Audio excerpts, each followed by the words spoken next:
Leadership to me had always been rigid, stern, straightforward. You show up, you hold it together, and you do not crack. For a long time, that belief shaped how I led, how I coached, and how I carried responsibility. And if you've ever led anyone, you know that feeling, where the pressure builds and it's nowhere to put it. And then that day in the parking lot happened. And everything I thought I knew about leadership was tested. I'm standing there. I'm screaming. I'm crying out to God, watching paramedics resuscitate my mother.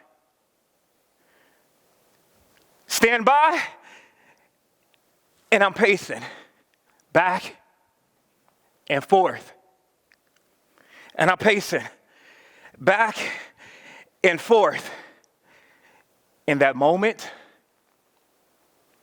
I realized something I had never been taught. This wasn't just a family moment. It was a leadership moment. In that space, what changed for me was emotional intelligence. Because if I couldn't steady myself here, how could I steady for anyone else later? I've spent my life in rooms where people look to me for motivation, for belief, for direction. As a coach, a fitness professional, a manager, as a speaker. People don't come to leaders for uncertainty. They come to leaders for clarity. And that means there are challenges that we carry that cannot always be shared. Not because we are hiding, but because sharing everything will be irresponsible.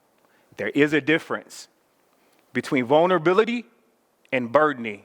Leadership requires discernment. Not every internal struggle deserves a platform. And not every fear deserves a microphone. And yet, leaders cry. Not publicly, not performatively, but privately, where it sharpens empathy instead of instilling authority. Crying doesn't weaken you. It refines you. It reminds you that people are relying on your presence, not your perfection, your steadiness, not your certainty.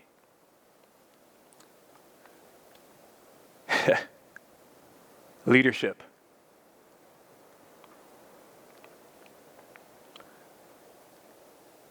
And so I think about those moments where you're supposed to have it all together and you don't. What do you do?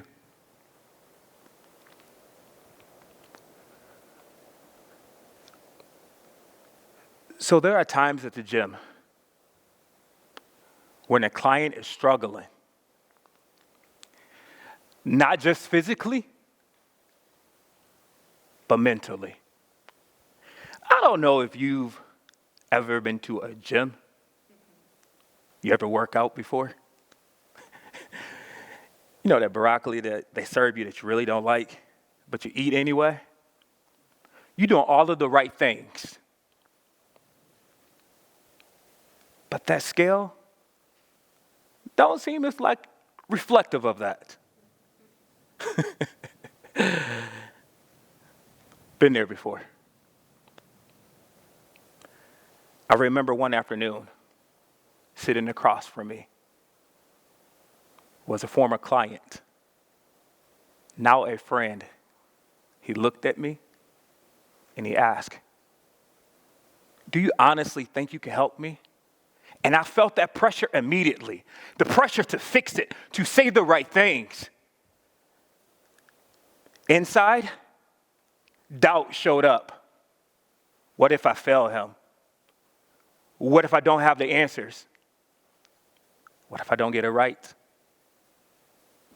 But I didn't let that fear lead me.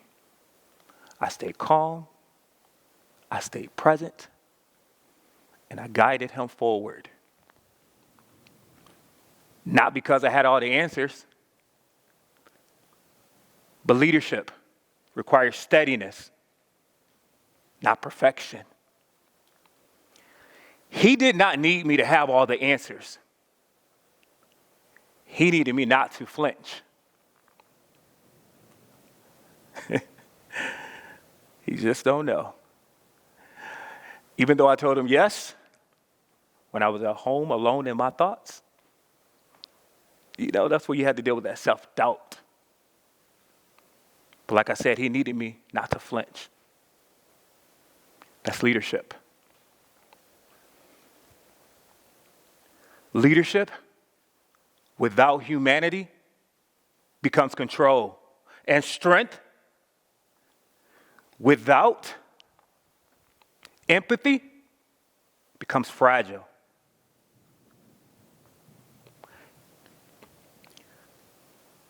There are days at the gym.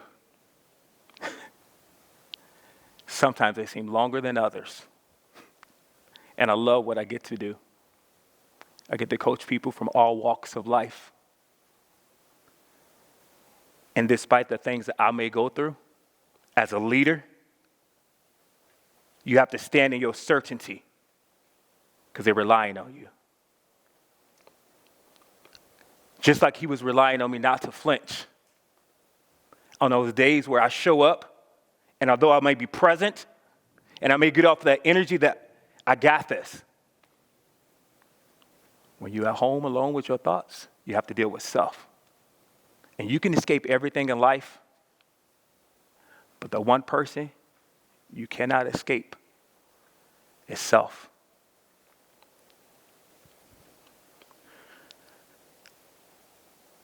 So let me take you back to that parking lot. My mom was okay, but I wasn't. I was screaming. I was crying. I was shouting.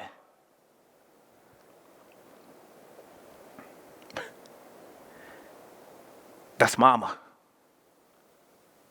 I love her more than words. And here's what I learned. Unprocessed pain doesn't disappear. It shows up in your relationships, and your decisions, and your burnout. And that is why leaders need spaces of faith, spaces of accountability, spaces of mentorship, so that when you take the armor off, you can put it on the right way. That's leadership. Crying doesn't weaken you. It refines you. It reminds you that people are relying on your presence, not your perfection, your steadiness.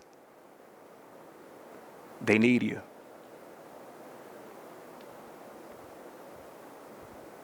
They need you. Not too often do we sit in silence. We're so used to our minds being stimulated with thoughts, with words. How awkward it is to sit in a place and not exchange words, to sit next to someone without saying anything. Try it out.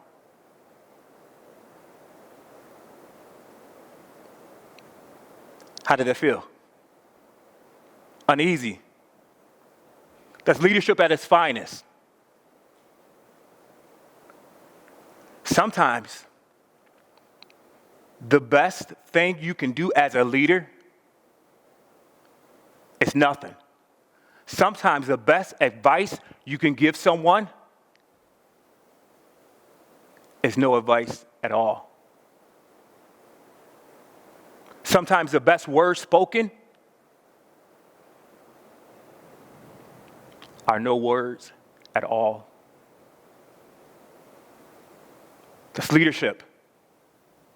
That's emotional intelligence. Its requirement, it's not for you to have everything figured out.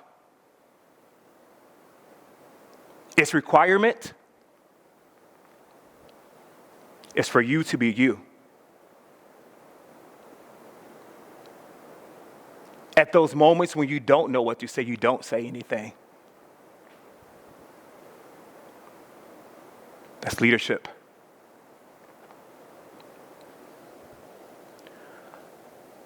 So as I was pacing back and forth in that parking lot, the part I didn't share with you is that internal dialogue, that self-talk that was going on. Being the youngest of 5, I find myself sometimes asking those questions that my older siblings, they look at me and say, why? But I want to know. Why am I here? Why am I standing looking at mama in front of me and there's nothing I can do and I'm helpless?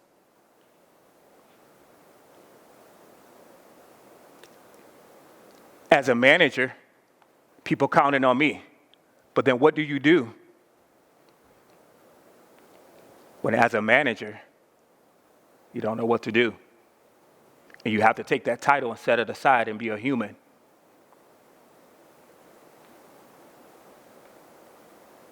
That's leadership. So there I am in a parking lot. Truth. We've all had those moments in life. Maybe not a parking lot. Maybe not in an ambulance, but a moment that felt bigger than you. And here's what I learned.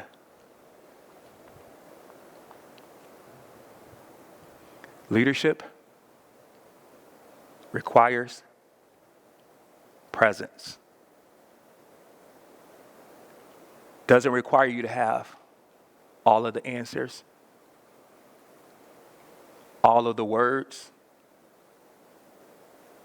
because there will be moments when you won't have it all figured out.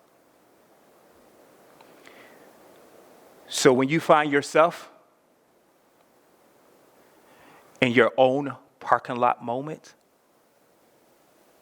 because you will, or as Mama tells me now, live long enough. You will see. I didn't understand it then. I understand it now. What will you do? What will you say? Because even leaders cry. Thank you.